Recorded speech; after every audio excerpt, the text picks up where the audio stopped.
Dans un après-midi calme, un jeune homme nommé David passa un bon moment à nager dans un lac lorsqu'il fut entraîné de manière inattendue dans le gouffre profond sous l'eau. Ce qui se passa ensuite dans ce gouffre sombre dépassa tout ce qu'il aurait pu imaginer. David n'avait aucune inquiétude en tête pendant ces moments de plongée.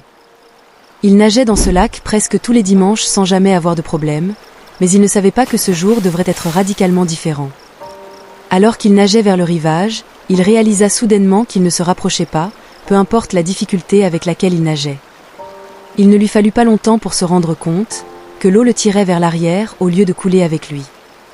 Confus, il regarda derrière lui et fut accueilli par un accès de panique. Un gouffre se formait et il devenait de plus en plus grand. David essaya de nager aussi vite qu'il le pouvait, mais rien ne fonctionnait. Il tenta de crier à l'aide, mais l'une des raisons pour lesquelles il aimait nager dans ce lac était que c'était toujours très calme avec pas trop de monde. Malheureusement ce jour-là, il était seul. Alors qu'il essayait de lutter contre le courant, son corps lui faisait mal et il était à bout de souffle. Désespérément, il chercha quelque chose sous la surface de l'eau à saisir et à quoi s'accrocher, mais chaque petite plante qu'il attrapait cédait. Son estomac tomba lorsqu'il sentit ses jambes descendre dans le gouffre. En quelques secondes, il s'était englouti par le sol lui-même. Il attrapa finalement quelque chose de suffisamment solide pour supporter son poids. Suspendu au-dessus du gouffre, il regarda dans l'obscurité sous lui, son cœur battant à tout rompre. Il pensa à un moyen de se sauver et remarqua que le gouffre se remplissait lentement. Il pensa que l'eau l'atteindrait s'il pouvait seulement tenir assez longtemps. Tout à coup, il sentit ses mains glisser lentement. Il essaya de resserrer sa prise, mais cela ne fit qu'empirer les choses. Avant qu'il ne s'en rende pleinement compte, il glissa et tomba dans le gouffre. Il heurta l'eau sous lui, avec un claquement, et fut désorienté en essayant de remonter à la surface. Lorsqu'il brisa la surface de l'eau, il leva la tête et eut le souffle coupé, son cœur battant à tout rompre et son esprit essayant de comprendre ce qui venait de se passer. Il devait sortir de l'eau le plus vite possible. Dès qu'il se calma, il regarda autour de lui. Il était définitivement à l'intérieur du gouffre, entouré de murs boueux. Suivant les murs du regard vers le haut, il se rendit compte que tout le lac s'était écoulé dans le gouffre et que le fond du lac était maintenant visible. Il nagea jusqu'à l'un des murs boueux et essaya de trouver quelque chose à quoi s'accrocher, mais tout était bien trop glissant. Il cria à l'aide, espérant que quelqu'un l'entendrait et remarquerait le trou géant dans le lac. Quand aucune réponse ne vint après des minutes de cris, la panique s'installa. Ses jambes commençaient à avoir des crampes et il savait qu'il manquait de temps. Pour économiser de l'énergie, il se tourna sur le dos, essayant de reposer ses jambes. Alors qu'il flottait, regardant le ciel et pensant désespérément à comment il pourrait un jour sortir de là, il entendit soudainement quelque chose derrière lui. « Bienvenue, es-tu tombé aussi ?» David se leva d'un bond et se retourna. Derrière lui, il vit un homme plus âgé, mais il n'était pas dans l'eau. Il était assis à l'entrée d'un tunnel et regardait gentiment David. « Comment, ce tunnel n'était pas là, il y a quelques minutes ?» s'exclama David, son esprit incapable de comprendre comment le tunnel aurait pu apparaître de nulle part. « Je m'appelle Shag, prends ma main, dit l'homme, en tendant la main. David la prit avec hésitation. Shag le tira vers le haut, et David, toujours très confus, s'assit à l'intérieur du tunnel. « Qui es-tu ? Comment est-ce possible ? Demanda-t-il. Shag regarda autour de lui et répondit, « C'est ma maison, en partie. J'ai senti le sol trembler, alors j'ai rapidement fermé tous mes tunnels pour que l'eau n'inonde pas ma maison. Lorsque les vibrations se sont arrêtées, je savais qu'il était sûr de les rouvrir. Et puis je t'ai trouvé, et nous voilà. »« Tu es sérieux ?» demanda David en regardant l'homme avec confusion. Il remarqua à quel point l'homme avait l'air sale, ses mains et ses ongles couverts de boue, et ses cheveux atteignant presque ses coudes. « Bien sûr, je suis sérieux, » répondit Shag. « Viens, je vais te faire visiter. » Il mit ses cheveux en chignon et releva une mèche. « La vraie maison n'est pas loin d'ici, » dit-il. David hésita. Allait-il vraiment suivre un homme étrange dans un système de tunnels souterrains où il ne connaissait pas son chemin? Puis il regarda de nouveau l'eau et comprit qu'il n'avait pas d'autre choix. « Viens, » murmura Shag, qui avait déjà commencé à marcher dans le tunnel. David le suivit rapidement. Alors qu'il traversait le système de tunnels, David essaya de se souvenir de chaque virage, mais c'était très difficile. Les tunnels étaient à peine éclairés et tout lui semblait pareil, soudain Shag s'arrêta. « Nous sommes là. S'il te plaît, ne touche à rien, dit-il en tournant un coin.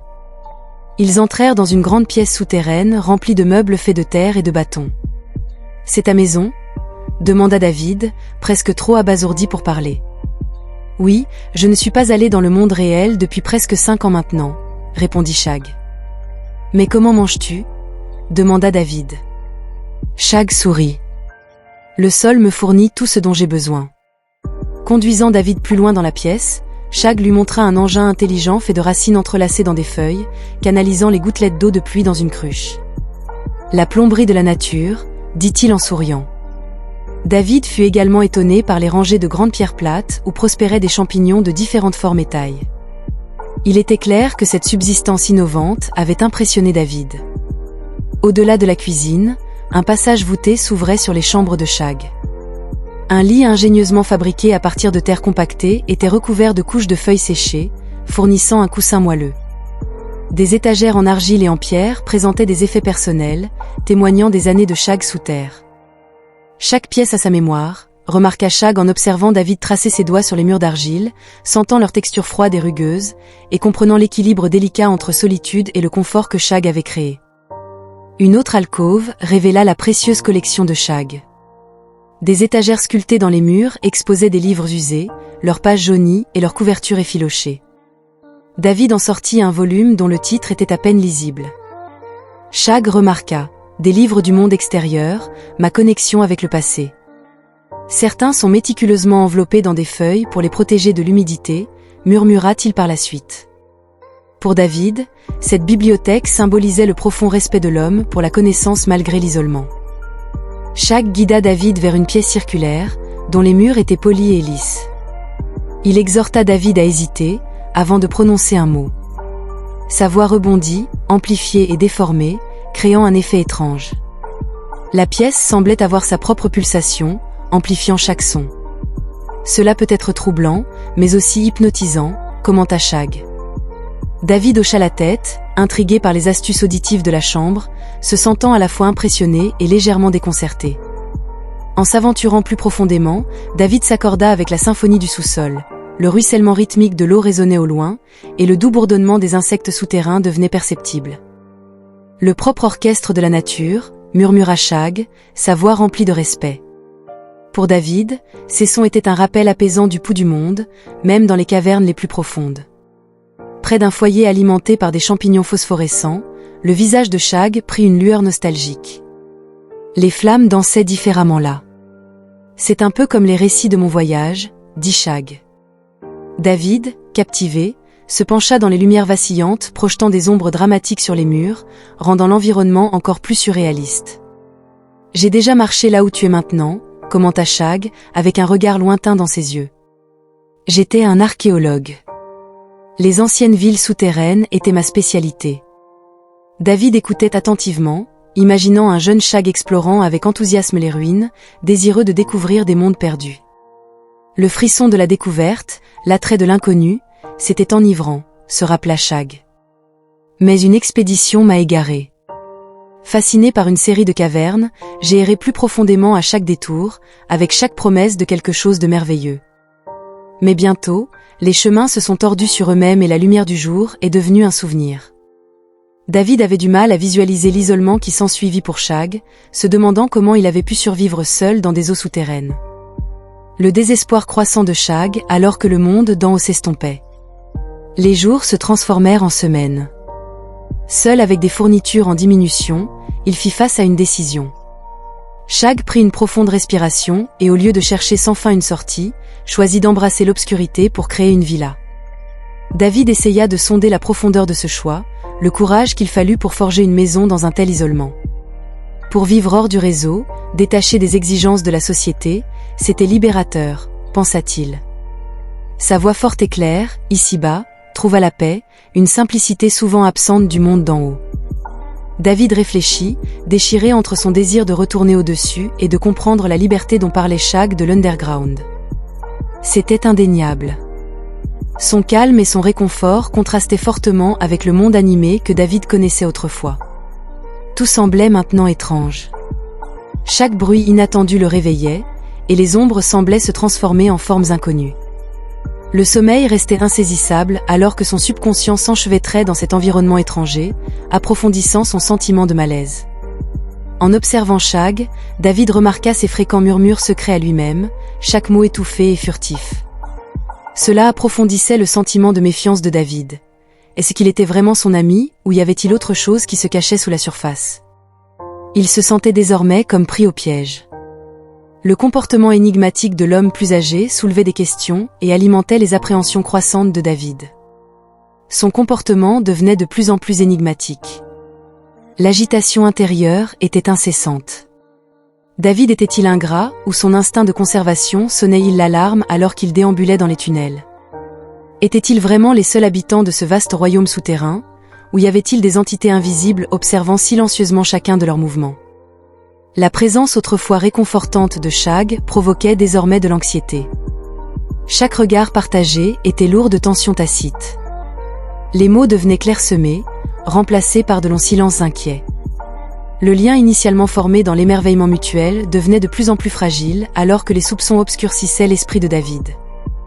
En explorant seul, David tomba sur un mur couvert de dessins fanés, des motifs et des symboles tordus faisant allusion à une cartographie ancienne. Cela pourrait-il être un guide? Son cœur s'emballa, sentant avec impatience une opportunité dans les gravures cryptiques. David commença à reproduire les symboles sur un morceau de parchemin patiné. Chaque trait était rempli d'espoir et d'anticipation. Peut-être que ces dessins détenaient le secret pour retrouver son chemin vers le monde d'en haut. Assis avec ses croquis, David commença à déchiffrer les symboles qui se chevauchaient. Des repères distinctifs et des modèles récurrents émergèrent comme un puzzle dont il reconstitua les fragments dans l'espoir de tracer un chemin vers la liberté.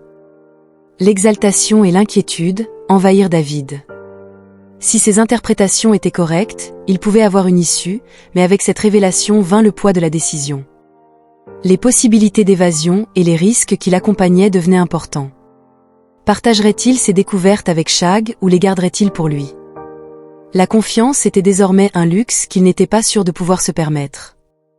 Le monde de Shag était là, mais David aspirait à la surface. Le dilemme le tourmentait, se confier ou agir en secret. Furtivement, David commença à accumuler des champignons lumineux essentiels pour la lumière, des champignons comestibles pour la subsistance et l'eau. Chaque objet collecté était un pas de plus vers son émancipation potentielle, une manifestation tangible de sa détermination. En utilisant les ressources disponibles, David façonna des outils rudimentaires. Une pierre tranchante pour couper, des racines entrelacées pour faire de la corde, et de l'argile compactée comme marqueur. Il savait que ceci serait d'une valeur inestimable pour naviguer dans le labyrinthe. En se souvenant du système ingénieux de collecte de pluie de Shag, David décida que la prochaine averse serait son signal. Les sons en cascade masqueraient ses mouvements, fournissant une diversion parfaite pour son évasion. Dans une alcôve isolée, David cacha ses fournitures à l'abri des regards indiscrets. C'était son espoir. Il revenait fréquemment à l'endroit, chaque fois renforçant sa détermination à monter à la surface. Au fur et à mesure que le moment approchait, David répétait mentalement son plan, réfléchissant à tout ce qu'il avait observé et appris. Il fortifiait son esprit à chaque instant, devenant plus déterminé, prêt à se lancer dans le voyage le plus crucial de sa vie. Les yeux de Shag, auparavant remplis de chaleur, s'enfoncèrent maintenant dans David avec un mélange de blessure et d'accusation. « Je t'ai vu, David. » La voix de Shag tremblait en prononçant ces mots. « En te préparant à partir, en complotant, penses-tu si peu à moi ?» Le poids de leurs expériences partagées pesait lourdement dans l'air froid et humide. La voix de David était brisée par l'émotion. « Tu veux me garder ici, n'est-ce pas ? Comme si j'étais perdu et oublié. » Leurs mots ricochaient dans l'espace caverneux, chaque accusation ajoutant à l'atmosphère épaisse de méfiance. Les yeux baissés, Shag murmura « Je suis seul depuis si longtemps. » Le silence est exaspérant. Je ne voulais pas te garder piégé, mais une pensée de ce vide. Sa voix s'éteignit, révélant une vulnérabilité que David n'avait pas vue auparavant. « Je ne suis pas ton ennemi, plaida-t-il, des larmes sillonnant son visage couvert de terre. « Reste, David, trouvons un moyen ensemble. » Sa voix était chargée d'espoir et de désespoir, révélant la profondeur de son isolement. David ressentit une douleur de sympathie, mais son désir de liberté resta intact. Je ne peux pas rester, Shag. J'ai besoin de retrouver ma famille et mes amis, ils me cherchent tous, c'est sûr. Leur échange final était chargé de l'intensité des désirs et des rêves conflictuels. Armé de ses croquis et de ses outils, David s'aventura plus profondément dans les tunnels sinueux. Chaque tour était un pari, alors qu'il s'appuyait sur sa mémoire et les symboles anciens pour guider son chemin.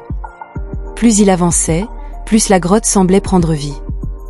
De faibles murmures résonnaient et des ombres dansaient juste au-delà de son champ de vision. Chaque pas demandait une immense bravoure, sachant que l'inconnu se cachait tout autour. Des bruissements soudains et des figures fulgurantes signalaient la présence d'êtres souterrains. David évita de peu plusieurs confrontations, son cœur s'emballant à chaque appel rapproché alors qu'il esquivait et se cachait des menaces invisibles. Alors qu'il poursuivait son chemin, le concept du temps se dissout. Les jours et les semaines se confondaient. La similitude des tunnels et la faible lueur des champignons qui éclairaient son chemin rendaient impossible de dire combien de temps s'était écoulé. Même si le désespoir menaçait de s'emparer de l'esprit de David, une lumière vacillait au loin, devenant plus brillante à chaque pas. Elle promettait le monde extérieur et alimentait la détermination de David. Avec une dernière poussée, David émergea du sous-sol, haletant alors que l'air frais remplissait ses poumons. La sensation de la douce brise et la vue d'un ciel ouvert étaient écrasantes. Le sous-sol fut remplacé par une vaste forêt d'arbres au-dessus et des sons inconnus l'entouraient. Il continua, poussé par l'espoir d'une civilisation. En trébuchant sur une ville, David fut accueilli avec étonnement par les habitants. Il était un fantôme du passé, un homme longtemps présumé perdu. En retrouvant sa famille, leur réaction, un mélange de choc et de joie, solidifièrent l'ampleur de son incroyable disparition. Le choc de David était palpable, lorsqu'on lui révélèrent qu'il avait disparu que depuis 2 semaines. Dans son esprit, les tunnels sans fin et les coins sombres s'étendaient depuis des mois, remettant en question sa perception du temps. Après plusieurs recherches, on se demandant comment il s'était retrouvé dans ce gouffre qui l'avait conduit jusqu'au tunnel de Shag. Une femme âgée la raconta les histoires de la renommée de Shag, autrefois un brillant archéologue, célèbre pour sa découverte d'anciennes civilisations souterraines, laissant sa marque sur le monde d'en haut. Mais il y a 20 ans, il disparut sans laisser de traces lors d'une expédition, et personne ne connaissait son destin. L'esprit brillant fut perdu dans les tunnels mêmes qu'il aimait, jusqu'à ce que le retour de David fasse la lumière sur ce mystère. David réfléchit à l'impact profond de l'isolement sur la perception du temps. Dans la quiétude des grottes, les jours semblaient des mois alors que le monde d'en haut restait presque intact. En écoutant ces récits, son cœur gonflé de sympathie, le poids de la solitude de Shag devint évident. 2 décennies de silence avec seulement des souvenirs pour compagnie évoquaient une profonde empathie en lui. Alimenté par un mélange de culpabilité et de devoir, David se sentait obligé de retourner au gouffre avec l'histoire de Shag, fraîche dans son esprit. Il commença à organiser une mission de sauvetage, rejoint par une équipe de sauveteurs expérimentés. David les guida dans les tunnels familiers. Ils saluèrent ce voyage de rédemption en atteignant les chambres de Shag. Elles étaient vacantes de manière obsédante. Le lit, les meubles de fortune, tout était intact, mais dépourvu de vie, faisant écho à un vide désespéré. Les heures se transformèrent en jours alors qu'ils creusaient plus profondément. Chaque couloir semblait contenir un murmure de Shag, mais il restait toujours une ombre, juste hors de portée. Dans une alcôve cachée, ils trouvèrent une note adressée à David.